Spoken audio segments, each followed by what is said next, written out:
Viva! Temos connosco o Luís Duarte Melo, que acaba de publicar o livro Crónica da Igreja de Alcanede, cuja receita da venda reverterá na íntegra para financiar as obras na Igreja Matriz da Vila. O livro vai ser lançado em dois momentos. Primeiro em Alcanede, na quinta-feira, 8 de dezembro, às 16 horas, na sala multiusos do Parque de Jogos. E depois em Santarém, no sábado, 10 de dezembro, às 16h45, na Sé Catedral de Santarém, seguindo-se um concerto da Filarmónica Alcanedense. E feita esta abertura, eu começava por falar um pouco sobre o autor, o Luís Melo, que é licenciado em Engenharia Agrícola. Fale-nos um pouco como é que surgiu este seu gosto pela história. Olá, João, muito obrigado antes de mais pela oportunidade e parabéns pelo vosso projeto do Mais Ribatejo. Enfim, eu sou gestor de empresas, tenho dedicado a minha atividade profissional desde há alguns anos à área da gestão de empresas, mas sou alcanedense, apesar de não viver regularmente em Alcanede, sou alcanedense de alma e de coração e é um local para onde passo cada vez mais tempo. E a minha abordagem à história surgiu há cerca de 20 anos, ao constituir com a minha mulher e com as minhas filhas uma casa de família, já em Robina já há muito tempo. E nessa altura eu comecei enfim, no processo da reconstrução da casa, não foi só o edifício, foi também o espaço, as memórias, enfim, procurar valorizar, saber quem é que tinha vivido lá, enfim. E, portanto, comecei nessa altura a recolher informação sobre todo esse património e depois quando fui a ver tinha recolhido muita informação e muita documentação e pensei, isto não pode ficar só aqui para mim, não é? E portanto foi nessa altura que em conjunto com o meu irmão decidimos lançar, isto já em 2005, a nova monografia de Alcanede. E portanto foi a primeira aventura, digamos, nesta área da história, muito focada naquilo que é digamos, a história de Alcanede e do seu termo, enfim. E pronto, e depois a partir daí, naturalmente, as coisas depois foram-se desenrolando. Depois também, em 2020, por exemplo, eu faço parte da mesa administrativa da Misericórdia de Alcanede e, portanto, também isso me levou a publicar, a investigar e a escrever sobre um livro sobre a história da Misericórdia. Enfim, mais tarde também, um livro que vai ser lançado também para o ano, sobre um outro projeto cultural a ser lançado em Alcanede também, uma biografia e uma monografia empresarial. E, digamos, agora mais há cerca de 2 anos, também no âmbito do projeto Eu Sou Matriz, promovido pela Paróquia de Alcanede para angariar recursos para financiar as obras que ainda estão em curso, eu entendi por bem também participar desta forma criativa, por um lado, e participada com a comunidade para responder ao apelo da paróquia desta forma. Já está reformado?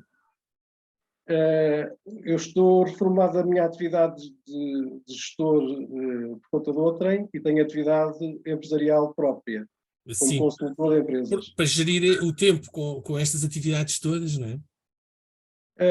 Sim, eu tenho várias atividades como consultor empresarial e também com um projeto na área do turismo e também na área agrícola e patrimonial. E, portanto, faço a minha vida hoje entre o Porto e Alcanede e também Lisboa, com bastante frequência. Uma vida muito preenchida. Já me falou de como é que surgiu, este livro, a Crónica da Igreja de Alcanede. É uma sequência um bocado com o trabalho que já vinha fazendo sobre a história local. Sim, sem dúvida. E no âmbito da reconstrução da igreja, não é reconstrução, uma requalificação, vá lá, da Igreja Matriz. Sim, o projeto da reabilitação da matriz começou há cerca de 2 anos, as obras estão em curso. São obras complexas, é um edifício que remonta ao período medieval e, portanto, com muita história naturalmente com os cuidados associados a uma intervenção de um edifício deste tipo.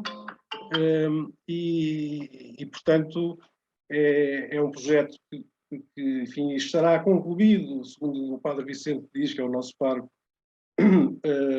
durante o próximo ano, e, portanto, entendemos que este era o momento para partilhar também com a comunidade uma história que é uma história muito rica, desde o período medieval, com a fundação da vila e do castelo e da igreja, até à atualidade. Portanto, enfim, são mais de 800 anos de história que eu procuro, digamos, relatar no livro, ao jeito de crónica, e muito fundamentado em fontes primárias.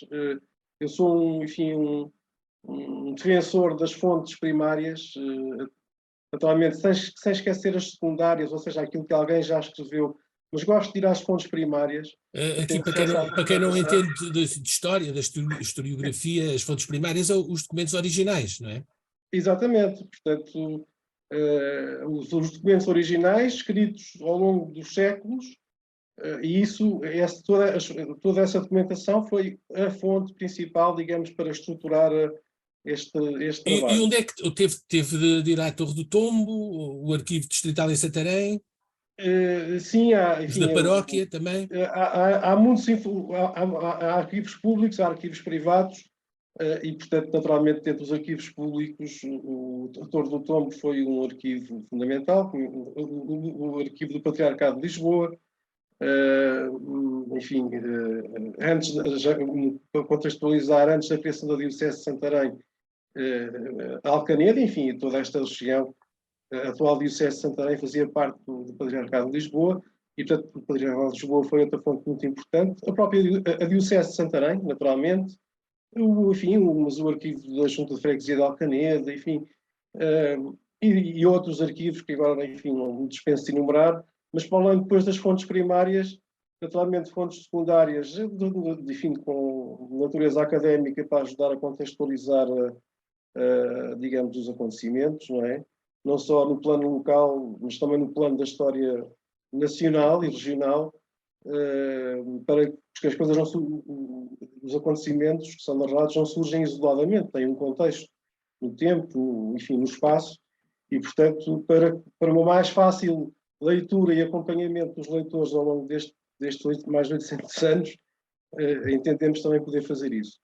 E depois outros dois elementos muito importantes foi enfim, apesar de no livro prevalecer, digamos, a organização eclesiástica, digamos assim, não por opção própria, mas porque as fontes assim o determinaram, procurei também ouvir muito, digamos, as tradições daquilo que é a chamada religiosidade popular, não é?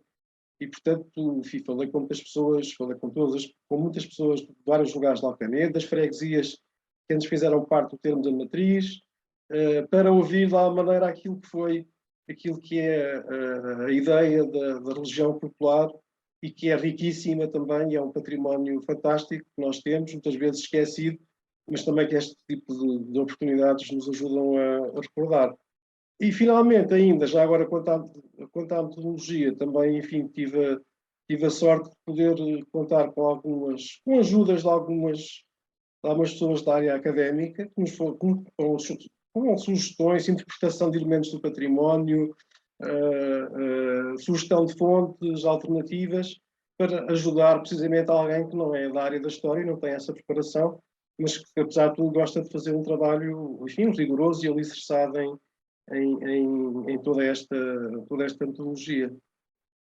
Para que eu perceba, então, o livro, o personagem central é a Igreja, em si, mas depois acaba por ser pretexto também para falar da história local, das populações, até ao século XX. Portanto, Sim, esta igreja é medieval, ainda no tempo em que Alcanede era sede do concelho. sim, deixe-me só dizer qual é que é o conceito aqui da Igreja de Alcaneda. Inicialmente, e se me permite só voltar um bocadinho Sim. atrás, quando eu, há 2 anos, na origem do projeto, esteve a ideia de inventariar aquilo que era o património material, enfim, da Igreja e também da paróquia, da freguesia, porque Alcanede, a vila, a freguesia é constituída por muitos lugares e cada um com a sua capela normalmente com a sua comunidade religiosa. Mas teve a ideia de inventariar esse património. Mas rapidamente, quando eu comecei a esgravatar, passa a expressão, sobre toda esta informação, daquilo que era o edifício de pedra e cal, passámos àquilo que é a ideia de uma comunidade religiosa. Portanto, mais do que o livro sobre um edifício, estamos a falar da história de uma comunidade religiosa da paróquia, desde a fundação até à atualidade. E, portanto, esta distinção, digamos, é importante. E depois, naturalmente, para responder à sua questão, a história de Alcanede está muito retratada também aqui, sobretudo se nos lembrarmos no período da fundação, no período fundacional, digamos, a organização do território seguiu muito de perto aquilo que era a organização eclesiástica do território. Isto não só Sim. em Alcanede ou no Concelho de Santarém, mas no país todo. Isso foi uma constante. Mas, de facto, foi no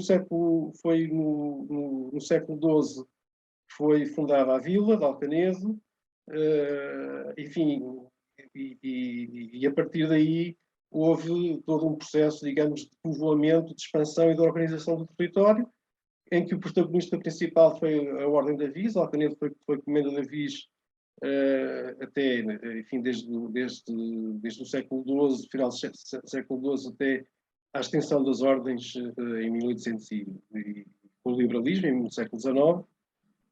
E, portanto, é todo um período em que a Ordem de Avis teve, digamos, um protagonismo que é da época, não é? Não só no plano, digamos, terreno, digamos, daquilo que é a administração civil, mas também da administração religiosa. Portanto, tudo isto acaba por ser um trajeto muito engraçado, que eu vou relatando no livro, não só naquilo que era a organização local, mas depois na relação que estabelecia com outros intervenientes, como os monarcas, como a Diocese de Lisboa, e eram típicos os conflitos existentes por exemplo, digamos, Entre os locais, não é? a Vísia e os vários intervenientes, e, portanto, tudo isso acaba por vir ao de cima nesta obra. A que é que atribui a importância que Alcanede tinha nesse tempo? Ainda hoje tem a sua importância, mas nesse tempo teve bastante importância, ao ponto de ser sede de concelho, com um castelo, com uma zona territorial. Bem, a minha sugestão que eu lhe podia dar assim Era ler o livro. Era vir a ler o livro. E aos leitores, e espero que o façam. Espero bem. De qualquer das maneiras, a história de toda esta região está, enfim, eu diria, razoavelmente conhecida, e, portanto, nem que seja como ponto de partida, sabendo, obviamente, que há muitas zonas ainda alvo de desconhecimento e, enfim, e espero que suscitem a atenção de outros investigadores. De qualquer dos modos, Alcanede foi, digamos, fazia parte da linha defensiva da Extremadura e que separava o reino cristão do reino muçulmano, não é? Ainda antes do período da Reconquista. E, portanto, a fortaleza de Alcanede será de origem muçulmana, não é? E durante muito tempo aquilo estava na zona, digamos, de fronteira, como outras povoações, e portanto esse caráter de fronteira, de transição, sempre teve muito marcado e, aliás, ainda hoje é evidenciado, enfim, em vários aspectos que se calhar não é contexto hoje abordar. Mas, desde a fundação do castelo à criação do concelho, no século XII, e depois à criação da Comenda de Alcanede, acabou por ser, em 1299, concedida na íntegra à Ordem de Avis,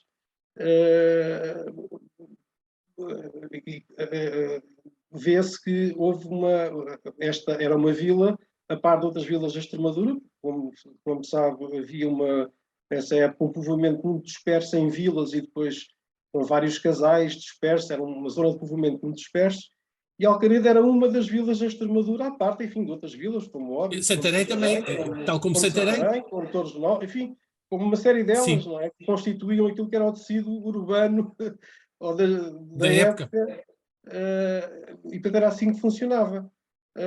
Digamos, e portanto, durante todo, até à extinção do Conselho de Alcanede, em 1855, portanto, Alcanede era uma vila que era a cabeça de um território, enfim, com uma extensão muito significativa.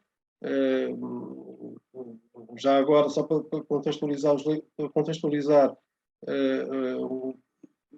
o Conselho de Alcanede incluía os territórios de Pernes, e depois aquilo, embora tivesse sido um regime muito peculiar do ponto de vista do Conselho. Porquê? Porque Pernes sempre quis, naturalmente lutou por ter a sua E teve, identidade Pernes também chegou a ser municipal. conselho, não é? Sim, foi conselho e chegou a ser Sim. mas mesmo quando foi conselho, a cabeça do conselho estava em Alcanede. E, portanto, Sim. o que lhe adivinha da importância militar e da comenda da Ordem da Vista está sediada em Sim. Alcanede, não obstante ter sido criada depois a comenda de Pernes, enfim, também no período medieval. Mas, digamos, tirando isto, portanto, os territórios que estávamos a falar no chamado Antigo Regime, não é? Eram os territórios que correspondem hoje à freguesia de Alcanede, à freguesia das Alcobertas, à freguesia da Abrã e à freguesia da Cançaria, enfim, que já se destacou de Sim. Alcanede, enfim, já há pouco tempo. Há Pouco pouco tempo na tempo, recentemente, história. foi no século Foi XX, já no evidente. final. Portanto, o que é que acontece? De facto, hoje, digamos, toda essa memória acabou um bocadinho por perder-se com a extinção do Conselho e com a integração no Conselho de Santarém, em 1855, e a Igreja Matriz acabava por ter o chamado Distrito da Matriz, tinha, digamos, predominância espiritual, digamos assim, no campo religioso, nesta região que acabei de falar, não é? E, portanto, agora, independentemente enfim, porque obviamente, são organizações administrativas que foram sofrendo muitas alterações ao longo do tempo, mas o que é relevante hoje para nós enfim, é de alguma maneira valorizar, digamos, a Igreja Matriz de Alcanede, que acaba por simbolicamente representar toda essa história, a par do Castelo de Alcanede, obviamente, aquele morro de Alcanede que é constituído pelo castelo e depois num plano superior, curiosamente, e depois a Igreja Matriz já num plano superior e a vila mais abaixo, acaba por refletir, digamos, toda esta história e obviamente, agora falando do edifício, o edifício tem, de facto, vestígios muito interessantes e que tem estado também a ser alvo de intervenção arqueológica enfim, com um espólio também curioso e interessante e que reflete E tem acompanhado esses trabalhos? Houve assim alguma descoberta interessante sobre a fundação da igreja? Sim, nós vamos, enfim, na sessão de Alcanede, no dia 8, vamos, para além daquilo que é a apresentação do livro, vamos ter também um painel com vários participantes e uma das pessoas do painel vai ser precisamente o arqueólogo responsável que tem estado a acompanhar as obras, não é? E, portanto, vai ser um momento para falar O arqueólogo da Câmara? Não. Não. Isto é um arqueólogo, enfim, é um arqueólogo contratado pela paróquia, não Sim, é? para E, as portanto, obras. um arqueólogo privado Sim, enfim, que obriga, naturalmente, no contexto destas obras claro. que são em monumentos nacionais, há que cumprir todos estes procedimentos. Mas para lhe dizer que, enfim, tem surgido um conjunto, por exemplo, muito significativo de estelas funerárias medievais, por exemplo, enfim, entre outros espólio, que os próprios vestígios da igreja medieval, as fundações, enfim, e depois tudo aquilo que é, digamos, os vestígios funerários, digamos assim, porque, As pessoas de antes como sabemos, eram enterradas na igreja, não é? Sim, na igreja, basicamente No no adro. adro, não é? À No volta do adro. adro, porque antes de haver os cemitérios são uma invenção Sim, do recente, século do XIX. século Antes do XIX. século XIX, enfim, as pessoas eram sepultadas ou no interior da matriz, que eram os lugares mais disputados e mais Sim, caros, não sim. é? Ou então nos adros das igrejas, e Em solo sagrado, portanto, não é? exatamente, é só sagrado, não é? E desta igreja, ela sabe-se em que ano é que foi fundada? Há muitos casos em que anteriormente tinha havido uma ocupação muçulmana. Neste caso aqui desta igreja, o que é que se sabe já?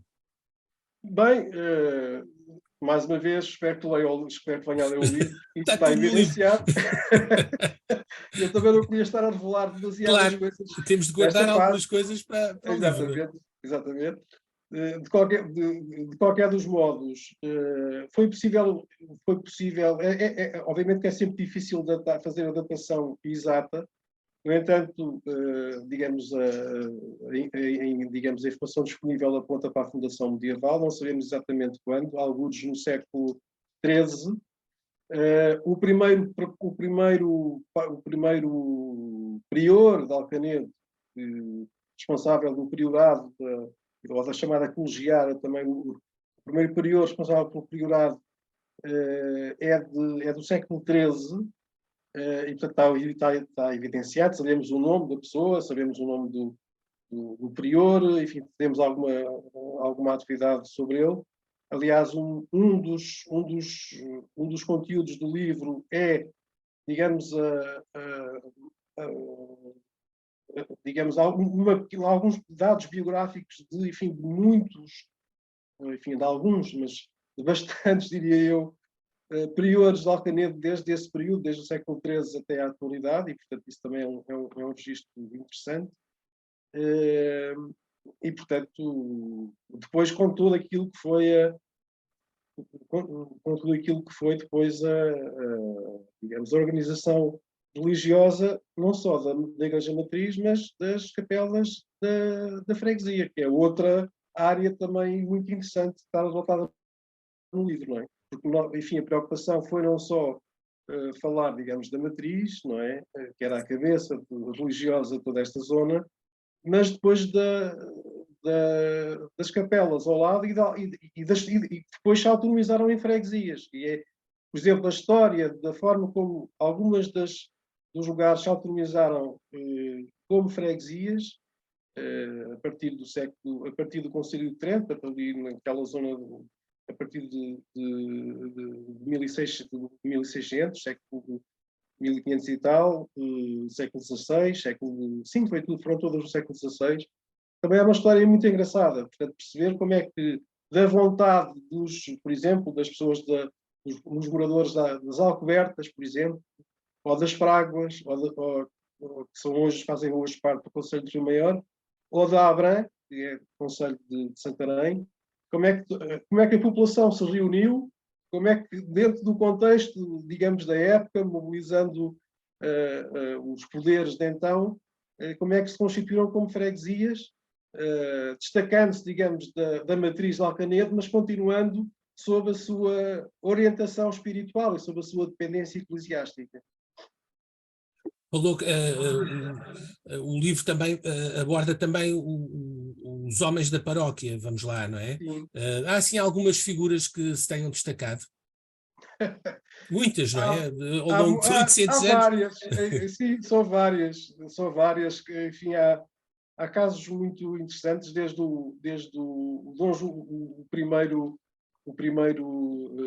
prior, por exemplo, que temos conhecimento, até ao famoso padre Lobo Vaz Folgado, que viveu no início do século XVII, sobre o qual ainda hoje corre uma lenda,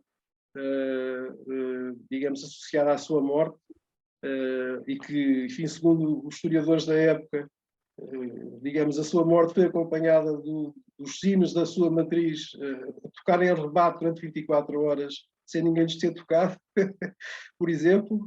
Ele morreu no Limoeiro, em Lisboa, e, portanto, longe de Alcanedo. Até ao prior Francisco Araújo Homem de Magalhães, por exemplo, foi um homem que viveu no século XVIII e que foi prior de Alcanedo durante vários anos e que acabou por, digamos, sentir na pele aquilo que eram as tensões existentes entre a Comenda da Ordem da Viz e a Diocese de Lisboa, que no âmbito das visitações que faziam, não é?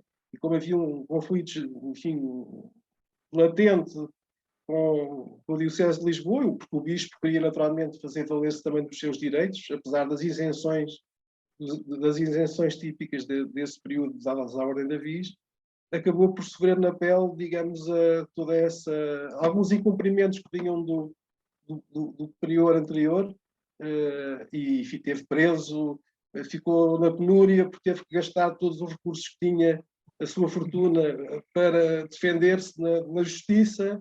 Enfim, só para dar aqui dois ou três exemplos. Sim, para estimular a leitura do livro, não é? E era com isso agradecer-lhe a sua disponibilidade, e para fechar a conversa deixar o convite para quem nos está a ver e a ouvir, para que assistam, participem no lançamento do livro Crónica da Igreja de Alcanedo, que vai ter lugar em Alcanedo no dia 8 de dezembro, às 16, na sala multiusos do Parque de Jogos, e em Santarém, no dia 10 de dezembro, às 16h45, na Sé Catedral de Santarém, onde também poderão assistir a um concerto da Filarmónica Alcanedense. Resta-me agradecer, Luís Melo, muito obrigado. Obrigado eu, João. Até breve, obrigado. Até breve.